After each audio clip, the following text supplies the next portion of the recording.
also did some work with Michael Jackson. And so every night. Yes, that was part two of Oh, sorry. 1992. That was. Yeah. Oh, yeah. And yeah, that 1992. And we went on tour all across Europe, went from England to Romania as part of the Dangerous tour. And now there's 100,000 people out there every night.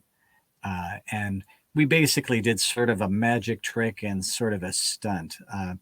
Buddy of mine is the guy that actually flew the rocket belt. And at the end of the concert, Michael flies out of the stadium. And it's, a secret. Shh, nobody knows.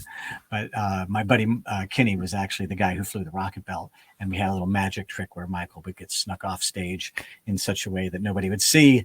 And Kinney would fly away. And we would make sure that the rocket belt was set up right and make sure the safety was all, good every day. Make sure he had a place to land that wasn't going to be in the middle of the crowd. Yeah.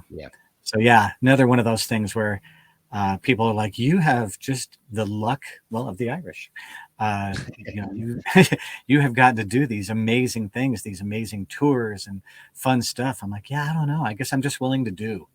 If somebody says, hey, can you come to Europe for a couple of months and, help me feel the rocket belt? Sure. You know anything about rocket belts? No. Well, you willing to learn? I'm your man.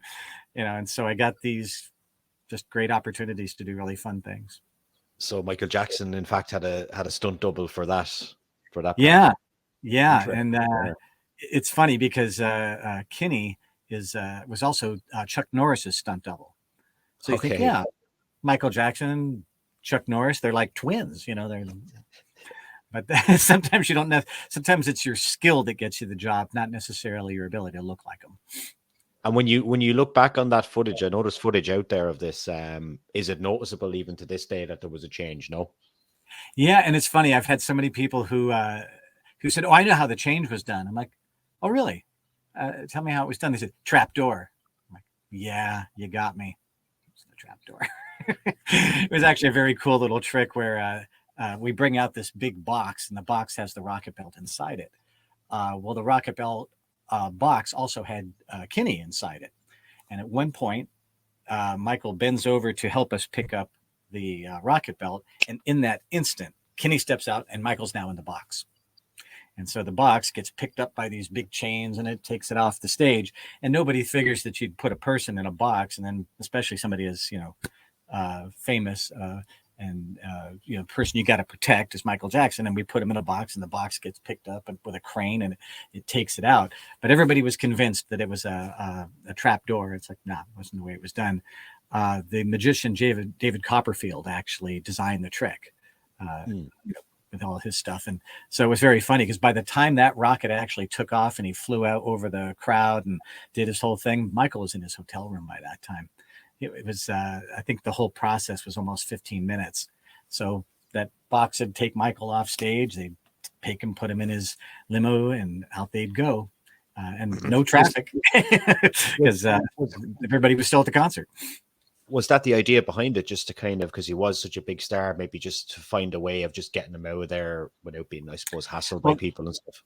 That was part of it. The funny part of all this, the reason I even got this job, Kinney, the guy that was the stuntman, had asked me to build him a website. I was getting into that about that time in my career. And I said, nobody's gonna purchase the ability to have you fly the rocket belt on a website. People don't buy anything that costs more than $100, back in 1992. And so I built him the website and said, this is a total waste of time. Well, within 2 weeks, Michael Jackson's people saw this rocket belt thing and said, we want this 3 times a week for the rest of the summer. And so I was like, wow, I really should have charged way more for this website than I did. And then when it came up where he needed somebody, he's like, yeah, one of my guys that's on the tour with me is having some health issues. I need somebody I can trust. I'll train you how to do it. I need you to come over like tomorrow. And I had my own family business at the time. And I just said, I'm out. Bye, everybody. Packed a bag and took off for 2 months to have one of the best adventures you could ever have,